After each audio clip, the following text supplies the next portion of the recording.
그리스 사람들은 옛날부터 자기 인생과 역사를 잘 관찰했고 또 자기를 성찰하고 생각을 많이 했습니다. 그리고 이 사람들은 독특하게 그 자기의 생각들을 신화라는 형태를 통해서 담아냈고 그것을 보존했고 전승을 했습니다. 그래서 서구 사회는 철학, 역사, 문화, 제도, 법 이런 것 속에 그리스의 2500년, 3000년 된 사유들이 많이 반영이 되어 있습니다.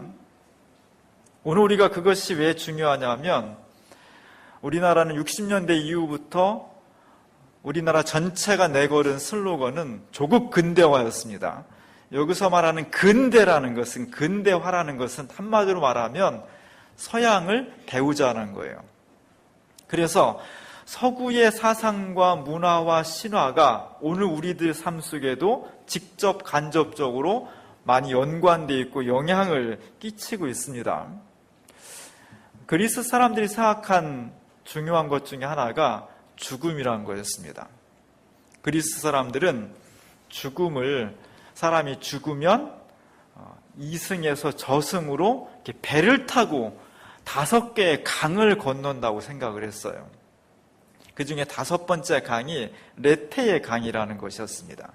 레테의 강은 우리가 말할 때 망각의 강이라고 해요. 사람이 죽으면 5번째 강을 건너가면서 레테의 강물을 계속 조금씩 마시면서 간다고 해요. 그러면 다 마시고 강을 건너가면 이승에서 살았던 모든 기억들이 다 사라지고 잊어버려지게 된다. 그래서 새로운 존재는, 새로운 생명은 이 땅에 살았던 모든 기억을 다 잊어버려야만 가능하다. 이것이 그리스 신화에 나오는 망각의 강, 레테의 강에 대한 이야기입니다. 아마도 그리스 사람들이 생각할 때 이 세상에 살았던 기억들이 아름답고 소중하고 오래 보존해야 될 것도 있지만 살아보니까 너무 상처받은 기억, 이건 좀 잊어버렸으면 좋겠는데 자식을 먼저 앞세웠다든지 너무 큰 상처를 받았다, 이런 것들을 좀 잊어버렸으면 좋겠는데 이런 그 경험들을 많이 했던 것 같아요.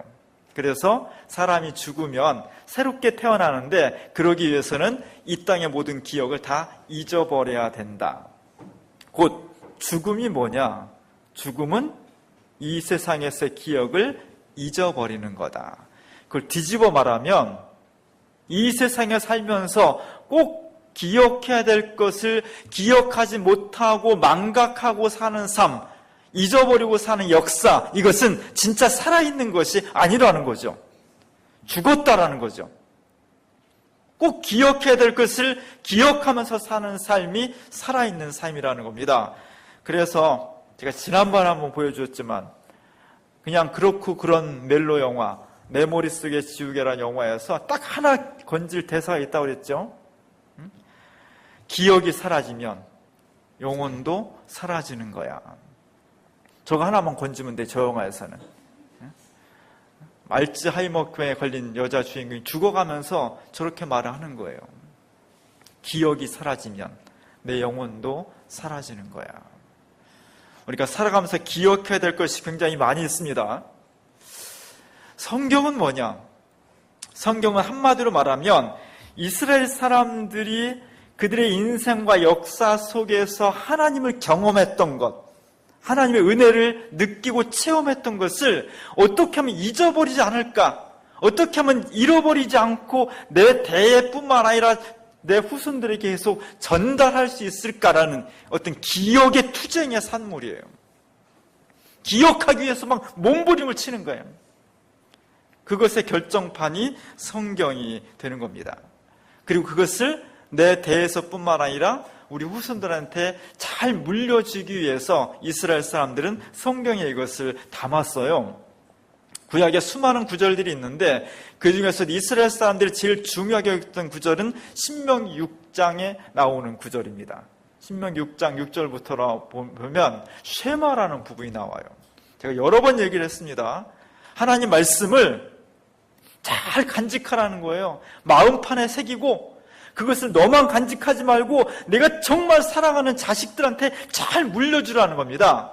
그러기 위해서는 집안에 있을 때나 길을 걸어갈 때나 누워 있을 때나 앉아 있을 때나 그 말씀을 늘 기억하고 간직하고 그것을 전승하기 위해서 애를 쓰라는 거예요. 그러려면 자식들한테 잘 가르쳐야 되는데 너 스스로가 이 말씀을 잘 간직하라는 겁니다. 어떻게? 손목에다도 매달고 다니고 말씀을 이마에다가도 막 붙이고 다니고 집안 들락날락할 때 대문에다 붙이고 부엌에다 붙이고 사방에다 막 붙이고 다니라는 거예요. 지금 이렇게 다니면 좀 웃기겠죠? 여기다 막 성경 말씀 붙이고 다니고 이마에 막 붙이고 다니면 좀 웃길 거예요. 그러나 그 말씀 속에는 하나님 말씀을 잊어버리지 말고 막 가까이 하고 외우고 그 말씀대로 살려고 하는 어떤 그 진정한 몸부림이 있는 거예요. 옛날에 어떤 분들은 성경 말씀 잘 외우기 위해서 성경을 잘 때 비구졌어요. 좀 웃기는 얘기죠. 어떤 사람이 영어 단어를 외우기 위해서 어떻게 했어요? 사전을 한 장씩 찍어서 씹어 먹었어요. 영어 사전 씹어 먹으면 영어 단어가 저절로 외워져요? 그럼 염소가 제일 잘 외우게? 그런 건 아니지만 뭔가 그 말씀과 영어와 이런 것들을 내가 막 외우고 그걸 내 몸으로 살리기 위해서 막 몸부림치는 그런 모습들이 여기에 나타나 있는 거죠. 하나님 말씀을 정말 잘 가르치고 전승하기 위해서 이스라엘 사람들은 성경을 통해서 그렇게 만들어 냈던 겁니다. 기억을 위한 투쟁, 기억하기 위한 몸부림이 대단히 중요한 거예요. 우리가 만약 그런 삶을 산다면 친일의 문제, 무슨 독재의 문제, 역사 왜곡의 문제, 세월호 문제, 광우병 문제 이런 것들 너무 쉽게 잊어버리지 않고 잘 간직하고 그것을 전승할 수 있다면 우리 개인의 삶뿐만 아니라 역사의 문제가 지금보다 훨씬 더 성숙해지고 건강해지고 행복해질 수 있을 것입니다. 오늘 사도 바울은 바로 그런 이야기를 하고 있어요. 사도 바울은 고린도 교인들한테 내가 여러분들한테 잘 전하고 싶습니다. 내가 하나님 말씀을, 하나님께서 내게 주신 것을 잘 전하는 것이 내 사명입니다. 그러면서 내가 전하는 것은 뭐냐? 23절에 보니까 주님께로부터 받은 거다. 사도 바울이 혼자 생각해낸 것이 아니라 자기 혼자만의 유일한 경험이 아니라 내가 전하는 것은 하나님께서 주님이 내게 직접 주신 것입니다. 이걸 언제까지 전해야 되냐? 그냥 한 번 하고 마는 것이 아니라 내가 죽을 때까지 주님께서 이 땅에 오실 때까지 계속해서 전하는 것이라는 거예요. 이게 얼마나 소중합니까? 한 번 하고 말 것이 아니라 내 인생이 끝날 때까지 전해야 되는 것, 내가 죽더라도 내 후손이 계속 전해야 되는 것, 역사의 종말이 올 때까지 계속 전해야 되는 것이 있다는 거예요. 얼마나 소중한 겁니까? 그게 뭐냐? 그게 도대체 뭘까? 오늘 사도 바울은 그것을 뭐라고 그랬냐? 주님이 죽으셨다는 거예요. 우리가 정말 목숨을 바쳐서 내 인생 전체를 끝까지 역사의 종말이 올 때까지 끝까지 전해야 될 것이 있는데 그것은 뭐냐면 주님이 죽으셨다는 거예요. 교회는 바로 이것을 전하기 위해서 있는 겁니다. 오늘 우리가 증언할 것은 바로 다른 것이 아니라 바로 이것입니다. 교회가 성공 철학을 증언해 주는 것이 아니에요. 부자 되는 방법을 증언해 주는 것이 아닙니다. 여러분이 지혜롭고 잘 살기 위해서라면 처세술 하시는 대로 가야 돼요. 부자 되려 그런 방법을 성공하는 인생을 원하면 부동산 하시는 분한테 가시면 돼요. 사회를 개혁하기 위해서 그것이 인생의 목적이다. 그러면 정치인한테 가면 돼요. 우리가 증언하는 것은 단지 그런 수준의 것이 아니라 우리의 인생과 역사를 근원적으로 새롭게 하는, 인생과 역사의 마지막 종착점에 이르는 곳이 무엇인가를 단적으로 보여줄 수 있는 것, 그것은 바로 그리스도의 죽으심, 그분의 죽음, 바로 여기에 포함되어 있다는 것입니다. 오늘 사도 바울은 그 그리스도의 죽으심을 전하는 방식, 통로로서 성찬을 이야기하고 있어요. 오늘 성찬식 할 때 꼭 이야기하는 본문이 이 본문입니다. 예수님께서 잡히시기 전날 밤에 제자들을 불러 모아놓고 이렇게 말씀하셨다는 거예요. 자, 우리가 마지막 식사를 하자. 사실은 빵하고 포도주밖에 없는데, 고기도 없고 아무것도 없는데, 이것이 내 몸이다. 이것을 먹을 때마다 내 몸을 먹는 것처럼 너희는 기념하고 생각하고 기억해야 된다. 떡을 다 먹은 다음에는 포도주를 한 잔씩 나눠주시면서, 자, 이것이 내가 너희를 위해서 새로운 언약을 주는 구원의 생명의 계약의 피다. 너는 이것을 먹고 이것을 마실 때마다 내가 왜 죽었는지, 내 삶의 목표가 무엇인지, 그리스도를 따른다는 것은 무엇인지, 교회의 존재 이유가 무엇인지를 정말 깊이, 정말 진지하게 고민하고 기도하고 기념하고 잊어버리지 말아야 된다. 그것을 주님께서 사도 바울에게 말씀하셨고, 사도 바울은 평생 동안 이것을 증언하기 위해서 목숨을 바쳤다는 거예요. 이렇게 사도 바울뿐만 아니라 2000년 기독교 교회가 온 생명을 바쳐가면서 지키고 기억하고자 했던 예수의 죽으심은 무엇인가? 이렇게 오늘 본문에는 그냥 예수의 그리스도의 죽으심, 주의 죽으심 이렇게 간단하게 표현되어 있지만, 주의 죽으심은 그렇게 간단한 것이 아니었습니다.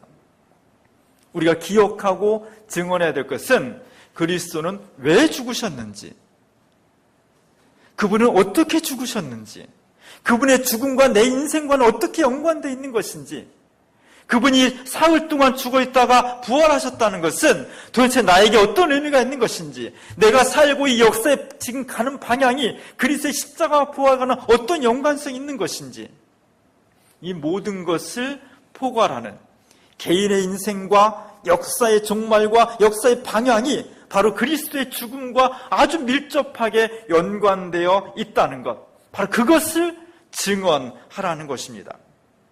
오늘 우리는 그것을 선언하고 있는 것이고, 예수 그리스도의 죽으심이 단순히 자연사가 아니라 오늘 우리 모두의 구원과 밀접히 관계되어 있다는 것, 기독교는 여기에 집착하는 겁니다. 기독교가 이것을 잃어버리면 그냥 도덕 강론에 빠지는 거예요. 착하게 삽시다, 행복하게 삽시다, 남을 도와주며 삽시다, 이 정도 수준에 머무는 겁니다. 기독교가 이 면을 잃어버리면 단지 사회를 개혁하고자 하는 사회개혁 프로그램에 머무는 거예요. 기독교는 그것을 포괄하지만 그것에 머물지 않고 인간의 근원적인 모습, 역사의 방향을 새롭게 할 수 있는 예수 그리스도의 십자가와 부활을 깊이 우리가 연관되어 있다는 것, 복음이 이 면을 반드시 지켜내야 할 것입니다. 오늘 그 한국 기독교 장로의 새로운 역사를 시작했습니다. 작년 가을에 우리 해마다 9월 달에 전국에 있는 기독교 기장교회 대표들이 모여서 목사님 반, 장로님 반, 700여 명이 모여서 총회를 열어요. 작년 가을부터 올 9월까지가 100회 총회, 100번째 열리는 총회예요. 그 주제가 바로 성찬의 깊은 뜻, 세상 안에서, 이렇게 정했습니다. 성찬은 뭐냐면, 문자화된 기억이 성경이라면 예전을 통한 기억의 전승, 그것이 성찬이에요. 예수 그리스도가 십자가에 죽으셨는데 그 깊은 뜻을 우리가 잊어버리지 말고 내 온몸으로 날마다 되살려내자. 그것을 우리의 사랑하는 자녀들에게 역사 속에서 계속해서 전승해 나가자. 그것이 바로 성찬의 깊은 뜻이 되겠습니다. 중요한 것은 교회 안에서는 우리도 2달에 한 번씩 성찬식을 하죠. 다음 주 우리가 성찬식을 합니다. 그냥 간단한 예식이지만 그 속에는 우리 인류의 역사와 내 인생 전체를 담을 수 있는 깊은 구원의 섭리가 들어있는 거예요. 오늘 우리 기장교단이 성찬의 깊은 뜻, 그리고 덧붙여서 세상 안에서, 이렇게 말한 것은 교회 안에서는 성찬식이 이루어지는데 그것이 교회 안에서뿐만 아니라 사회 속에서, 세상 안에서까지도 이 성찬이 이루어져야 된다는 거예요. 오늘 제가 주보 그림에 저 그림을 실었습니다. 저것은 기독교 복음을 딱 한 번에 보여주는 거예요. 주님이 십자가자로 돌아가셔서 피를 쏟으셨는데, 그리고 그 몸에 못질을 당하고 채찍을 맞고 창을 맞아서 갈갈이 찢겨지는 고통을 당하셨는데, 그것은 그가 죄인이기 때문에 당한 것이 아니라 바로 오늘 우리를 구원하시기 위해서 그런 것이다. 그 구원의 깊은 뜻, 구원의 사랑, 구원의 능력이 오늘 우리 속에서 그리고 교회 바깥의 세상에서 온전히 이루어져야 된다는 것을 밝히 보여주는 겁니다.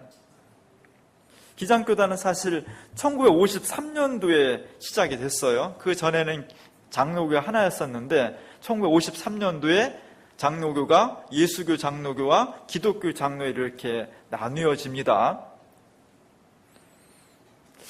사실은 나뉘어진 거지만 역사적으로 말하면 우리가 쫓겨난 거예요.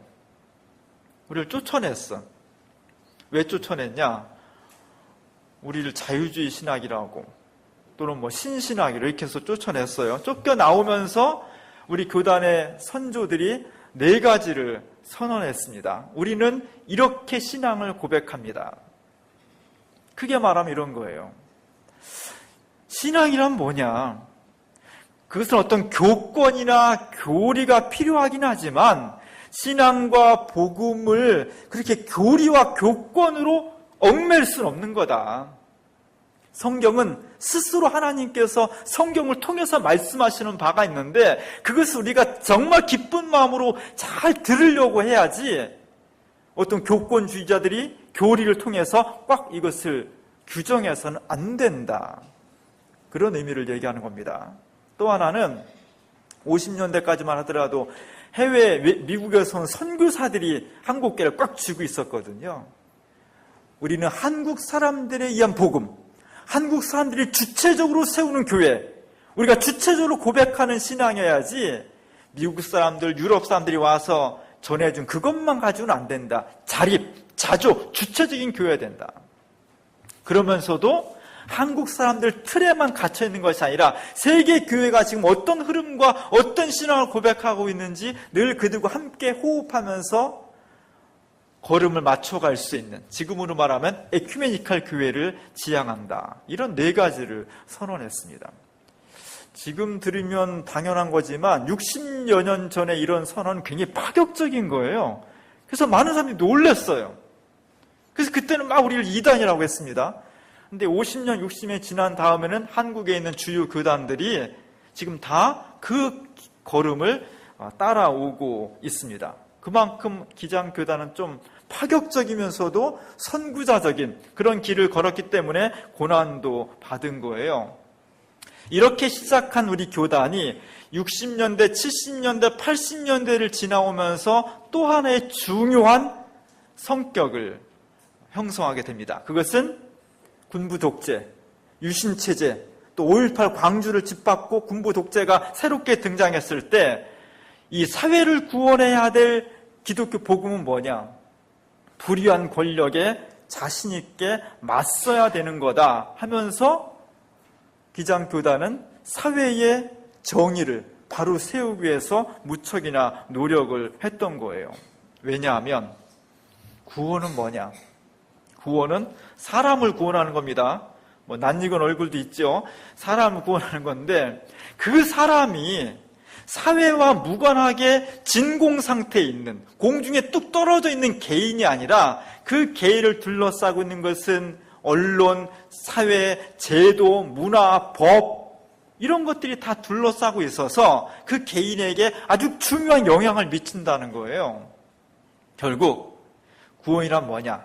사람만 쏙 빼서 이 사람, 요 사람, 이 사람 이렇게 구원하는 것이 가능하지 않고 그 사람이 속한 사회 전체가 하나님이 원하시는 대로 생명적이고 정의롭고 평화를 추구하고 예수 그리스도를 지향할 때 진정한 구원이 이루어진다. 이것이 총체적인 구원이다. 이것이 우리 교단의 기본적인 고백입니다. 그래서 우리는 세상 안에서 그리스도의 구원을 기억하는 교단이 되어야 한다 하는 것이 우리 교단의 전체적인 신앙의 고백이에요. 세상 안에서가 대단히 중요합니다. 왜 중요하냐면 요한복음 3장 16절 다 아시죠? 하나님이 세상을 이처럼 사랑하사 누굴 주셨어요? 독생자 예수 그리스도를 주셨는데 누굴 사랑했어요? 세상을 사랑했다는 거예요. 이 세상은 하나님께서 창조하시고 하나님이 너무너무 사랑하시는 세상이라는 거예요. 얼만큼? 자신의 하나밖에 없는 아들 예수 그리스도를 기꺼이 주실 정도로 사랑한 것이 세상이었다는 것입니다. 그렇기 때문에 그 하나님을 믿기 위해서 모인 교회는 그 세상을 무관심할 것이 아니라 그 세상을 가까이 해야 되고 그 세상을 구원하기 위해서 모든 관심과 노력과 기도를 아끼지 말아야 된다는 것, 그것이 교회의 첫 번째 자세예요. 문제는 그렇게 구원해야 될 세상이 만만치 않았다는 겁니다.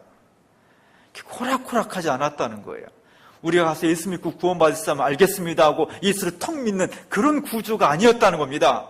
세상은 처음부터 인간이 가지고 있는 탐욕과 욕망으로 점철되어 있는, 그리고 그것이 마치 거대한 늪과 같아서 그 세상을 구원하기 위해서 들어갔던 수많은 사람들이 세상을 변화시킨 사람도 있지만 거꾸로 그 세상에 매몰돼서 그 세상에 물들어서 그 세상의 늪에 막 빠져들어갈 수밖에 없는 무지무지하게 무서운 대상이었다는 거예요. 예수님도 그 세상의 욕망과 평생도록 피비린내 나는 투쟁을 할 수밖에 없는 그런 거대한 조직이 세상이었다는 겁니다. 그런 세상을 우리는 원죄가 있다고 얘기를 해요. 그래서 많은 교회들이 세상을 구원하기 위해서 나가보니까 세상이 만만치가 않은 거예요. 너무 무서운 거예요. 그래서 두 가지 자세가 나왔어요. 한쪽은 세상은 근접하지 말아야 돼. 잘못하면 나까지 물들어. 그래서 세상과 담을 쌓고 성을 쌓고 우리는 이 성 안에서만 거룩하고 행복하게 살아야 돼. 이것이 우리가 소위 말하는 보수적인 교회의 일반적인 모습이에요. 세상이 어떻게 되든지 간에 우리는 세상과 관계하지 말고 우리의 구원을 지켜나가야 돼. 이것이 보수교회입니다. 기장과 진보적인 교회들은 어때요? 세상이 악하지만 하나님께서 세상을 만드시고 독생자를 주시기까지 사랑한 세상이시기 때문에, 그리고 하나님이 세상을 구원하시기 위해서 성육신하신 세상이기 때문에 두렵고 떨리지만 우리는 세상을 구원하기 위해서 당당히 나아가야 돼. 이것이 기장교회의 모습이었습니다. 문제는 그렇게 나가는데 우리가 굉장히 많은 상처를 입게 되었다는 거예요. 세상이 이렇게 만만하지 않은 겁니다. 세상의 구조가 우리가 세상을 구원하기 위해 나간다고 했을 때 그렇게 쉽게 구원하신 대상이 아니었다는 거예요. 그래서 우리 자신도 모르게 세상에 물들기도 했고, 세상의 탐욕에 우리도 욕망을 빼앗기기도 했고, 세상을 구원하는 것이 아니라 세상에 물들어서 우리가 죄악의 구조에 빠지기도 했던 것이 솔직한 우리들의 모습이었습니다. 그럼에도 불구하고 우리는 끝까지 포기할 수 없는 것은 죄가 많고 무섭고 두려운 세상이지만 그 세상을 하나님이 사랑했고 그 세상에 그리스도를 보내신 것처럼 우리는 세상과 당당하게 맞서서 그 세상을 이겨내야 된다는 것이 교회의 본질입니다. 수요일 기도회 때 오신 분들은 저 그림 기억하시죠? 조그만 사람 누구예요? 다윗입니다.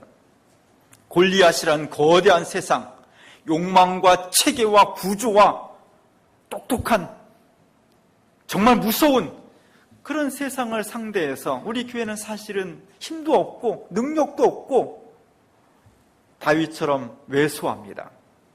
그럼에도 불구하고 우리가 두려워하지 않는 것은 우리들 속에는 세상이 간직하지 못한 예수 그리스도의 십자가와 부활의 능력이 우리들 가운데 있기 때문이에요.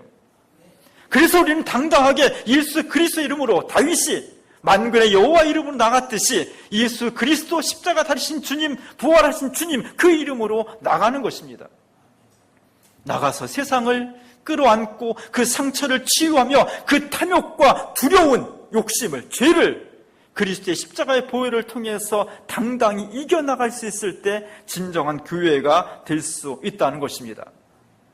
그래서 우리는, 우리 기장교회는, 우리 주민교회는 진보적인 교회는, 진보적인 그리스도인들은, 사회를 염두에 두는 그리스도인들은 더 기도해야 되고, 더 말씀을 뜨겁게 사랑해야 되고, 더 성령 충만해야 되고, 더 그리스도와 함께 동행하는 그런 신앙적인 결단이 있어야 돼요. 그렇지 않으면 호랑이를 잡으러 굴에 들어갔다가 호랑이는커녕 호랑이 밥이 되는 거예요. 오늘 기장교회는 그 기로에 서 있습니다. 차라리 보수적인 교회처럼 세상이 두려우니까 담을 쌓고 나만 혼자 그냥 예수 믿고 천국 갈래, 이러면 쉬울지 모릅니다. 그러나 우리는 그 길을 선택하지 않았어요. 대단히 위험하지만, 대단히 용기를 필요로 하지만 세상을 구원하기 위해서 세상과 맞서는 길을 선택한 겁니다. 그게 대단히 위험해요.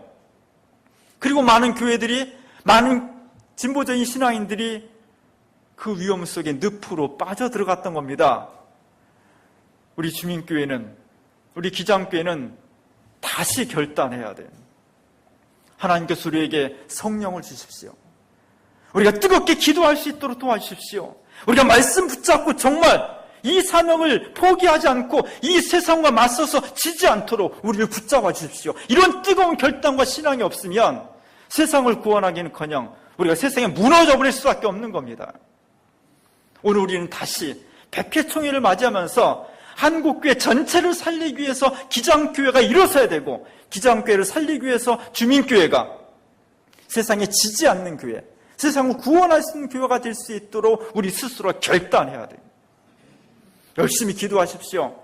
열심히 하나님 말씀을 사모하십시오. 열심히 성령 충만한 교인이 되기 위해서 노력하십시오. 우리는 한국 기독교 장로회라는 큰 집안의 한 식구, 한 개인 식구와 같은 겁니다.